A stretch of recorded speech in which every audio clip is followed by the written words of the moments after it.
देखिए, इस वक्त देश प्रधानमंत्री जी की जो कार्यशैली है वो ये हो गई है कि देश के अंदर किसी भी राज्य में अगर विपक्ष की बीजेपी के अलावा किसी सरकार होगी तो उस सरकार को काम नहीं करने देंगे। ये बहुत ज़्यादा खतरनाक है। प्रधानमंत्री किसी भी देश के एक फादर फिगर की तरह होते हैं। चुनाव में हम आपस में लड़ें, लेकिन चुनाव होने के बाद एक बार अगर कहीं कोई सरकार बन जाए तो उस सरकार को पूरी तरह से सपोर्ट देने की जिम्मेदारी और उसके साथ खड़े होने की, उसको अच्छा काम करने में मदद करने की जिम्मेदारी प्रधानमंत्री जी की होती है। लेकिन हमारे देश के प्रधानमंत्री जी ने ठान लिया है कि अगर बीजेपी को वोट नहीं दोगे, कोई और सरकार बनाओगे तो उस सरकार को किसी भी हाल में काम नहीं करने देंगे।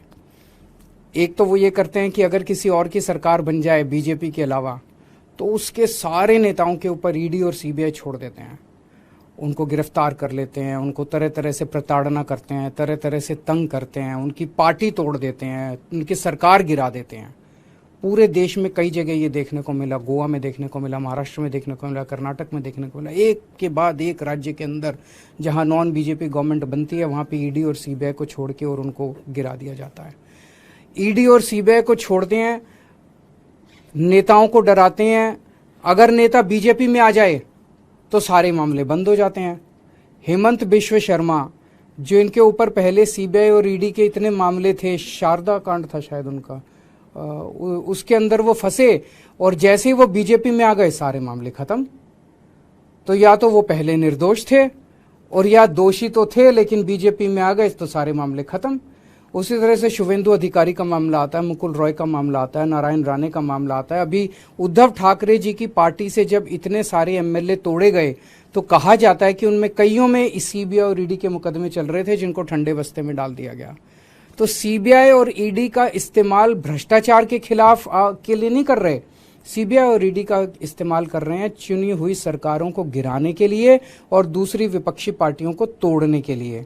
दिल्ली के अंदर जिस तरह से इन्होंने मनीष सिसोदिया जी और सत्येंद्र जैन जी को गिरफ्तार किया, दोनों के पास शुरू में इन्होंने बहुत लोग भेजे कि केजरीवाल का साथ छोड़ दो और आप भारतीय जनता पार्टी के अंदर आ जाओ। केजरीवाल आज अगर वो दोनों मेरा साथ छोड़ के और बीजेपी में चले जाते तो आज वो जेल में नहीं होते, उनके ऊपर किसी तरह के मुकदमे नहीं होते। तो जाहिर तौर पे उनके ऊपर जितने मुकदमे हैं सारे झूठे हैं, लेकिन वो भी डटे हुए हैं। तो ईडी और सीबीआई का इस्तेमाल केवल और केवल विपक्ष को तोड़ने के लिए और बीजेपी की जबरदस्ती सरकार बनाने के लिए किया जा रहा है। दूसरी तरफ गवर्नर्स का इस्तेमाल किया जा रहा है। मैं स्टैलिन साहब से बात कर रहा था, 20 से ज्यादा बिल जो विधानसभा ने पास कर दिए उस पे गवर्नर साहब साइन नहीं कर रहे। केसीआर साहब ने अभी कल सुप्रीम कोर्ट में केस किया है कि हमारे बहुत सारे बिल गवर्नर लेके बैठे हैं, उस पे साइन नहीं कर रहे। पिनरई विजयन साहब के कई सारे वाइस चांसलर्स की नियुक्ति उन्होंने रद्द कर दी। ऐसे चुनी हुई सरकारें कैसे? ममता दीदी परेशान है, नीतीश कुमार जी से मैं बात कर रहा था, वो परेशान है। दिल्ली के लेफ्टिनेंट गवर्नर समझते हैं कि सुप्रीम कोर्ट और संविधान को वो मानते ही नहीं है, वो खुलेआम कहते घूम रहे हैं कि मैं सुप्रीम कोर्ट और संविधान। ऐसे देश कैसे चलेगा? तो अगर देश का प्रधानमंत्री नॉन बीजेपी सरकारों को काम नहीं करने देगा और अवरोध रोज पैदा करेंगे देश के प्रधानमंत्री, तो इस तरह से तो देश के लिए बहुत खतरनाक स्थिति है।